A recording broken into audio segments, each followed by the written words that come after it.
Okay, so picture this. You're walking down the street. Right. It's a Tuesday morning, maybe 8 a.m. The sun is just coming up. The streetlights above you. They didn't just turn off on a timer because a clock struck 8. They sensed the ambient light. Exactly. They sense the light levels rising and dim themselves incrementally to save these tiny microseconds of energy. Uh-huh. And then you finish your coffee and throw the cup into a trash can on the corner. And that can doesn't just sit there. No, it sends a ping to a central server saying, hey, I have 80% capacity, route the truck to me. And the traffic lights at the intersection right next to you, they aren't blinking red and green based on some scheduled program 3 years ago. Right, they're watching. They are watching the cars. They are adjusting the green light duration in real time to flesh out a jam before it even forms. And that is exactly the vibe we are exploring today. Welcome to the Deep Dive. I'm your host, and today we are getting into a concept that, well, when I say smart city, I think most people listening have a very specific image in their heads. Oh, absolutely. Usually involves a lot of chrome. Yes, Chrome? Yeah. Or science fiction. The Jetsons. Jetsons, flying cars, robot maids, glass tubes, shooting people into skyscrapers. Yeah. Or, if you're a bit more cynical, maybe something like Blade Runner. Minority Report. Yes, Minority Report, a neon-soaked dystopia where the sidewalk scans your retina and judges you for walking too slowly. That is the pop culture baggage we bring to this term. It's always either a utopian paradise or a complete surveillance nightmare. But the reality is much more beige. Beige. I like that. And much more immediate. It is already here. It's buried in the infrastructure right now. And that is our mission for this deep dive. We have a massive stack of source material today. Reports, case studies, from Amsterdam to Beijing, technical breakdowns of what actually makes a city, quote-unquote, smart. And we really need to move past the buzzwords today. We have to figure out why governments and these massive tech corporations are absolutely obsessed with this concept. We need to look at the machinery under the sidewalk. Exactly. And most importantly, we have to walk that very thin line between efficient urban paradise and a totalitarian control grid. Because, as it turns out, the city is watching you. But according to the data, it might actually be trying to save you from yourself. Or at least save you from sitting in traffic. Which, let's be honest, feels like saving my life sometimes. Yeah. So let's start with the basics. I tried to find a dictionary definition of smart city to kick this off, and I just hit a wall. Is there actually a single definition? The short answer is no. There is no single globally accepted definition. It is an incredibly fuzzy concept. That seems really convenient for the marketing departments of tech companies. Oh, it is incredibly convenient. The term gets slapped on literally everything. For some people, a smart city is just digitizing public services, like Estonia, for example. Oh, right, where everything is online. Yes. You can vote online, file your taxes in 5 minutes. That is considered smart governance.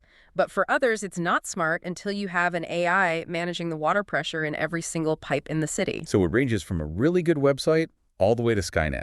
Effectively, yes. But if we look closely at the source material, particularly the academic breakdowns, there is a core goal that unifies all these definitions. Right, the integration part. Yes. It's not just about using technology for the sake of it. It's about integrating 3 very specific things. ICT, which is information and communication technologies, human capital, and governance. And they combine these 3 things to solve one very specific, very old economic problem. The tragedy of the commons. Okay, so I remember this vaguely from Econ 101, but usually it's about like sheep grazing on a shared field. How does a sheep field apply to downtown Los Angeles or Beijing? It is the exact same dynamic. Just replace the field with the road network. The commons is the road. It is a shared limited resource. Now imagine you are a driver. You want to get to work on time. That is my self-interest. Right. And every other driver on the road has that exact same self-interest. So we all get in our cars at 8:30 a.m. And because you all act on that individual self-interest simultaneously, you destroy the resource. You create gridlock. You create pollution. You waste fuel. So by trying to save time individually, we ensure that everyone loses time collectively. That is the tragedy. We ruin the party because we all try to get the best slice of cake at the exact same time. Perfectly put. Ideally, a smart city uses data to fix this collective selfishness. If the city knows where everyone is, where they are going, and how fast they're moving, it can act as a central nervous system. It optimizes the flow. Exactly. It manages the resource so the tragedy doesn't happen. So the city becomes the ultimate referee. In a way, yes. It mediates our interactions with the infrastructure to maximize efficiency for everyone. Okay, so that is the why. Let's get into the how. the actual anatomy of a smart city. I really like the analogy in our notes comparing the city to a biological body. It's a great framework. Yeah, if we are building this thing from the ground up, what are the organs? Well, at the very bottom of the tech stack, you have the sensory organs. The eyes and ears. Right.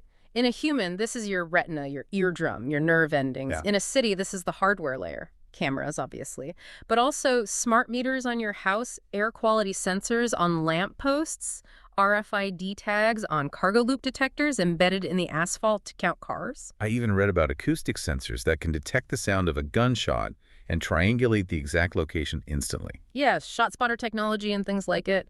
These devices are constantly collecting raw data from the physical world, but eyes are useless without optic nerves. Right, they need to send the signal somewhere. Exactly. So the second layer is the nerves, the connectivity. The wired infrastructure and the IoT, the Internet of Things. This is your fiber optic cables running underground, the 5G towers, the LoRaWAN networks. LoRaWAN. Low power, wide area networks. They are designed specifically for sensors to ping tiny bits of data over long distances without draining their batteries. Got it. So if the sensors are the eyes, the nerves are the pathways that send that signal up to the brain. Precisely. And that brings us to the brain. This is the intelligence layer. This is where the magic, or depending on your view, the creepy stuff happens. This is cloud computing, massive data centers, and artificial intelligence. The nerves dump millions of gigabytes of raw data into the brain. The brain processes it, looks for patterns, and makes decisions. Like traffic is building up on Main Street, extend the green light on Fifth Avenue by 20 seconds. Exactly. So it's input from sensors, transmission through nerves, and processing in the brain. But here is where the source material threw a curveball that I found really fascinating. We tend to think of intelligence in a smart city as just silicon chips, just the AI. Right. We assume it's all digital. But the research actually identifies 3 distinct types of intelligence, and the first one has absolutely nothing to do with computers. You're talking about orchestration intelligence. Yes, and the example given in the sources was Bletchley Park. Which is such a brilliant historical pull. I mean, when I think of Bletchley Park, I think of World War II. I think of Alan Turing, cigarette smoke clicking typewriters. I do not think smart city. But look at the definition of the term. Orchestration intelligence is about distinct institutions and communities collaborating to solve a complex problem. Bletchley Park was arguably the very first smart community. Because they brought everyone together. Yes, you had the military, you had mathematicians, you had crossword puzzle solvers, all orchestrated into a human computer to crack the Enigma code. So a city can be considered smart just because its people and organizations are wired together effectively, even if they're literally using paper and pencil. Exactly. It is about civic intelligence. Think about it. If you have all the digital sensors in the world, but your police department, your fire department, and your sanitation department refuse to share data, your city is dumb. Orchestration is the software of human cooperation. Beautifully stated. It's the foundational layer. That is a really important distinction. It's not just gadgets. So what is the second type of intelligence? Empowerment intelligence. This is about the city acting as a platform. Think of places like Kisa Science City in Stockholm or the Cyberport in Hong Kong. I've heard of Cyberport. It's like a big tech hub. It is, but the intelligence part is that the city deliberately provides the infrastructure. They provide the open data, the high-speed networks, the legal frameworks, so that private innovators can come in and build on top of it. Oh, it's like a sandbox. The city builds a really good sandbox, and the startups come in and build the castles. Precisely. The city empowers the citizens and businesses to be smart. And then finally, we have the third type, which is what we usually think of. Instrumentation intelligence. The heavy tech. Real-time data collection. The classic example here is Amsterdam. Okay, what is Amsterdam doing that makes them the poster child for instrumentation? They have gone all in on the instrumented city model. They have a common IP infrastructure that connects everything. But the example that always sticks out to people is the garbage. The solar-powered trash cans. It sounds so mundane, but it is brilliant. Think about a normal city. A garbage truck drives a fixed route every Tuesday. It stops at every single can, whether it's full overflowing or completely empty. Which is incredibly inefficient. It wastes gas, it creates traffic. Yeah, noise. Yeah, the noise of a garbage truck at 6 a.m. is the worst. In Amsterdam, the cans are smart. They have a solar panel on top to power a small compactor inside. So first, they squash the trash, meaning they can hold up to 5 times as much. Which is already a huge improvement. And second, when they are finally full, they send a text message to the sanitation department. The trucks only go to the cans that actually need emptying. See, that is the kind of utility I love. It's not a flying car, but it solves a real daily annoyance. It's practical. And that brings us perfectly to the second section of our deep dive, the practical applications. We've built the body, we understand the brain. Now, what does this thing actually do for us on a daily basis? Let's talk about movement, urban flow, Yeah. because I think nothing makes people hate a city more than a bad commute.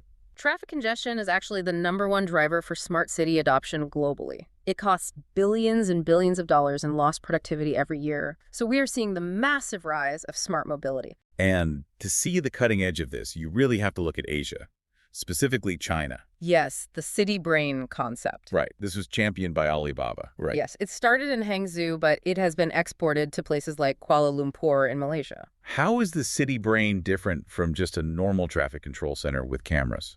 In a traditional center, you have humans looking at a wall of screens. They react. They say, oh, there's a crash on Highway 4, dispatches a patrol car. It's reactive. Right. The city brain is AI-driven and predictive. It ingests data from video cameras, GPS data from public transport mapping apps, ride-sharing cars. It controls the traffic lights across the entire grid simultaneously. That's basically playing SimCity in real time. Exactly. And it does things humans can't. It creates a green wave for ambulances. The green way. If an ambulance is moving, the brain calculates its route and turns every light green in front of it and red on all the cross streets automatically. No human intervention needed. That is incredible for emergency services. Just clearing the path instantly. And I guess the logical next step for flow is removing the human driver entirely. That is Baidu's Apollo project, autonomous driving. The theory is if you remove the human driver, you remove the erratic behavior. You remove the people braking for no reason looking at their phones. You remove the tragedy of the common selfishness. Theoretically, yes. If the cars are talking to each other and the city, they don't even really need to stop at intersections. They just weave through each other perfectly timed. But even with human drivers, you can control flow with hardware. Did you see the note in the sources about retractable bollards? I did. This felt like something straight out of a spy movie to me. It is surprisingly common in Europe, actually. A bollard is just a sturdy metal post that blocks traffic from entering a pedestrian street. Usually they are fixed in concrete, or maybe you have a padlock on them. Right, and the delivery guy has to get out of his truck, find the key, unlock it, pull it down, drive over it, put it back up. In a smart city, the bollard is hydraulic, and it is connected to a camera with ALPR, automatic license plate recognition. So the delivery truck pulls up. The camera scans the plate. It checks a central database instantly. Does this specific truck have a permit for this street at this specific time? And if yes, the bollards just sink into the ground. Exactly. The truck passes. The bollards rise back up. Seamless. Highly efficient. Very efficient. So here comes the big. But for that system to work smoothly, there has to be a camera recording every single car that drives down that street. And checking it against a central government database. Which brings us crashing into the most controversial part of this anatomy, safety versus surveillance. This is the primary friction point of the entire smart city concept. We see this heavily marketed as the safe city model. Safe city. Yes, companies like Huawei and ZTE are massive players here. Their pitch to city governments is very simple and very persuasive. Use our technology to protect your citizens. And I mean, who is going to say no to safety? Exactly. It's a very compelling sales pitch. Catch criminals faster, find missing children, prevent accidents. But the implementation looks a lot like a digital panopticon. The Belgrade case study really stood out to me in the materials. This was a major flashpoint. In 2018, the Serbian government announced a partnership with Huawei to install 1,000 smart cameras across Belgrade. 1,000 cameras in one city. And they were not just recording video. These cameras were equipped with advanced facial recognition and license plate recognition software. So you literally cannot walk down the street without the government knowing exactly who you are, where you are, and who you are walking with. That is the reality of the technology. The government argued it was strictly for traffic safety and catching violent criminals. But civil rights groups argued it was the end of anonymity in public spaces. It's where the convenience versus privacy debate stops being a theoretical academic debate and starts being a real fight. Because if the infrastructure exists to track a known terrorist, it also exists to track a political protester. Oh. Or a journalist. Or an ex-girlfriend. Precisely. The capability is fundamentally built into the hardware. It's not something you can just turn off easily once it's fully integrated into the police dispatch system. The sources mentioned visual surveillance was one of the top 3 spending categories for smart cities recently, right? In 2022, yes. This isn't a side project for these cities. It is a main pillar of the entire smart city industry. That is definitely chilling. But let's pivot to something slightly less terrifying, but equally critical to making this all work. Energy. Right, because all these servers, all these cameras and electric cars, they need a lot of juice. And the power grid we have right now is kind of dumb. Very dumb. It was built for a world where we burn a pile of coal, produce a steady stream of power, and send it one way down the wire to your house. Plant to plug, one direction. Right, but now we want renewable energy. Ugh. We want solar, we want wind. The problem is clouds move, the wind stops blowing, the power supply becomes highly variable. So the grid naturally creates gaps in supply. A smart grid uses data to balance that load dynamically. It talks to the devices in your home. It might tell your smart washing machine, hey, demand on the grid is really high right now. Wait 15 minutes to run the spin cycle. Wow. And the concept of positive energy districts, that sounds really optimistic. It's basically the holy grail of urban planning right now. Imagine a neighborhood where every single roof has solar panels. The buildings are super insulated and they have massive local battery storage. Okay. The goal is for that district to produce more energy than it consumes over the course of a year. So instead of sucking power from the city grid, it's actually feeding power back into it. Exactly. The neighborhood itself becomes a decentralized power plant. But to do that safely, you need immense amounts of data and automated control systems to manage the flow of electricity in 2 directions simultaneously. So we have the nerves, the brain, the senses. Mm-hmm. We have traffic that flows perfectly trashed, that calls for its own pickup, and neighborhoods that act like giant batteries. On paper, this all sounds like a paradise of efficiency, but cities aren't made of paper. They are made of people. And this is where our deep dive gets a bit messy. We have to talk about the human element. This is the crucial missing link in so many of these projects. You can build the most advanced digital infrastructure in the world, but if you don't have soft infrastructure, you do not have a smart city. Can you define soft infrastructure for me? Hard infrastructure is the fiber optic cables and the concrete. Soft infrastructure is the people.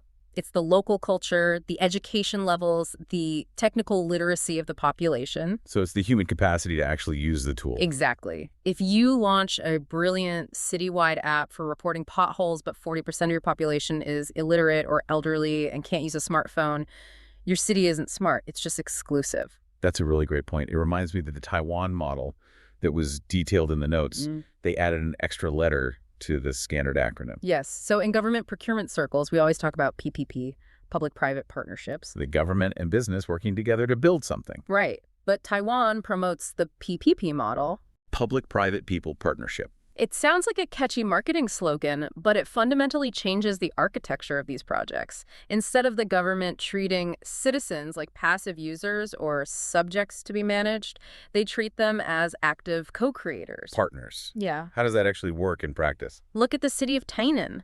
They have initiatives where citizens are actually given air quality sensors to carry around or install on their balconies. Oh, so the citizens are the ones collecting the data. Yes. They collect it, they analyze it through open source platforms, and they work directly with the government to identify micropollution hotspots. So instead of the city watching me from above, I'm actually watching the city with my neighbors. It democratizes the data completely. It shifts the dynamic from surveillance to participation, and that requires a strong knowledge economy. Smart cities have to invest heavily in libraries, digital literacy programs, and the arts. Because you need a smart population to run a smart city. But we have to address the elephant in the server room here. Or maybe the glitch in the matrix. Yeah. Not everyone is happy about this transition. There's a massive backlash brewing against the whole concept. Oh, absolutely. And for very valid reasons. The skepticism is growing fast. Let's talk about surveillance capitalism. This is a term popularized by the scholar Shoshana Zuboff. It's a critical concept. It's the idea that human experience is basically being claimed as free raw material for translation into behavioral data. Can you translate that into English for me? Basically, if the product is free, you are the product. We accept this on social media, right? We know Facebook tracks our clicks to sell targeted ads. Sure, we all know that bargain. But in a smart city, that business model moves from your phone screen to your physical street. So I walk down the sidewalk, and the city infrastructure tracks my gait, my location, my shopping habits, and then turns around and sells that to an advertiser. Or uses it to artificially raise land values. The fear is that the city isn't being optimized for the residents' happiness or well-being. It's being optimized for corporate data extraction. Are we building cities for people, or are we building cities as massive data farms for tech vendors? That is the exact question critics are asking. That is a very dystopian thought, and it gets even darker when you look at how that data is used by the state, predictive policing. This is one of the most contentious applications of AI in urban spaces. The idea is simple, right? You feed historical crime data into an algorithm and let it predict where crime will happen next. Yes, and ideally, you send patrol cars there before the crime even happens. Very Minority Report. But algorithms are only as good as the data you feed them. Precisely. Garbage in, garbage out. If your historical data is heavily biased, for example, if the police have historically over-policed minority neighborhoods for minor offenses, the data will show, quote-unquote, more crime in those specific areas. Because that's where they were looking. Right. The AI doesn't know the historical context. It just sees raw numbers. So it tells the police commander to patrol those specific neighborhoods even more heavily today. Which inevitably leads to more arrests in those neighborhoods. Which creates more data confirming that's where the crime is. It becomes a closed feedback loop, a mathematical justification for racial profiling hidden behind the veneer of objective technology. So the smart city just automates and amplifies the prejudices of the past. It absolutely can if we aren't incredibly careful with how these algorithms are audited. And then there is the digital divide. We touched on this with the soft infrastructure point. But seriously, if the city runs on an app, what happens to my grandmother? Or the homeless population. Or the working poor who can't afford a reliable data plan. If accessing basic government services like applying for public housing or paying a parking fine requires high-tech access, you effectively create a caste system. The connected class and the disconnected class. Yes. You become a second-class citizen in your own hometown just because you don't have the right smartphone. This isn't just theoretical either. There was a very specific story in the source notes about the Salisbury controversy. Ah, yes, the Salisbury case in 2023 in South Australia. This is a classic textbook example of how not to roll out smart infrastructure. Oh, happened. The local government in Salisbury proposed a fairly standard smart city rollout. Smart streetlights, CCTV, environmental sensors, the usual works. And I assume the city council thought the residents would be thrilled to have better lighting and safer parks. They almost certainly did. Instead, the proposal exploded. There was a massive, intense community backlash. Why? Conspiracy theories started spreading like wildfire that this was the beginning of a Chinese-style social credit system, or that it was a quote-unquote 15-minute city lockdown grid designed to restrict movement. Why was the reaction so hostile to just streetlights and sensors? Because there was absolutely no trust. The government came in top-down. They basically said, we're installing this, it's for your own good. They didn't use the PP model. They didn't partner with the people. Right.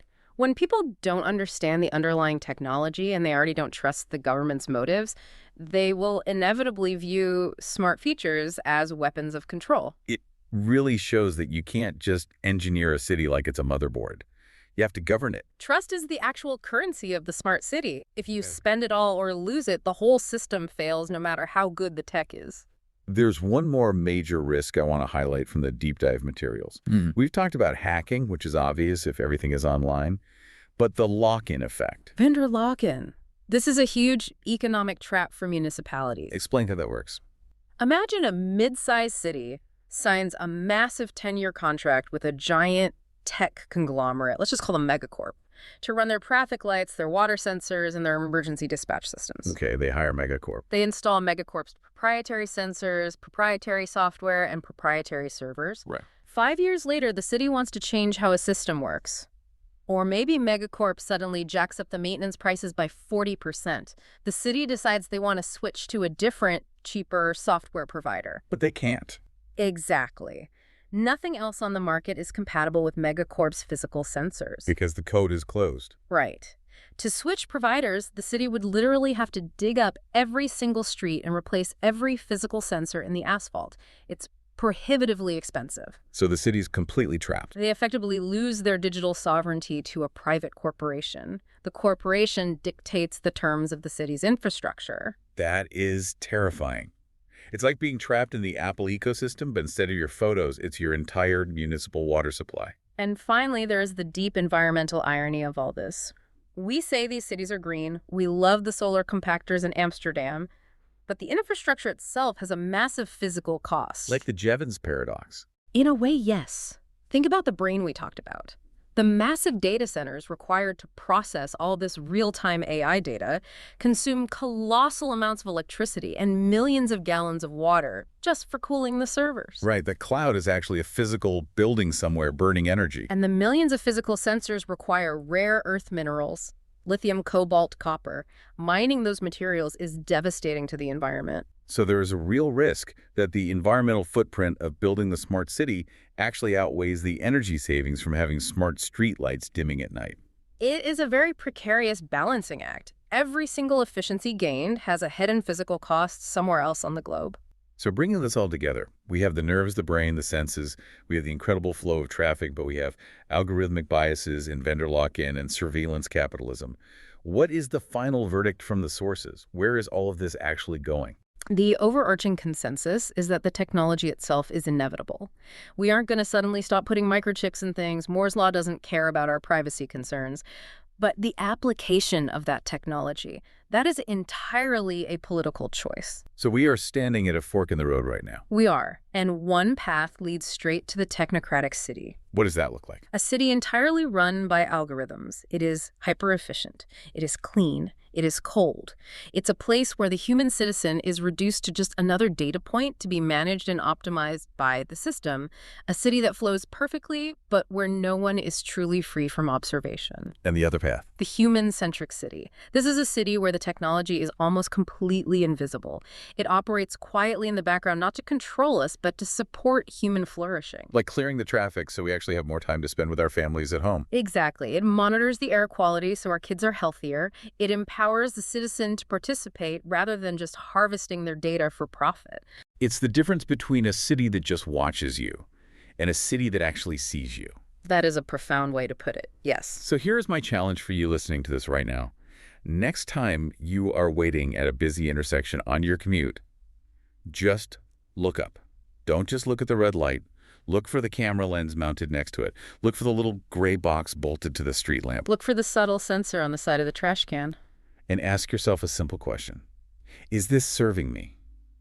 Is it helping me get home safer and faster? Or is it just another data point in a server farm somewhere calculating my value? It is arguably the most important question you can ask about your modern environment. Keep looking for those invisible threads, everyone. The city is getting smarter every single day. Make sure you are too. We will see you in the next deep dive.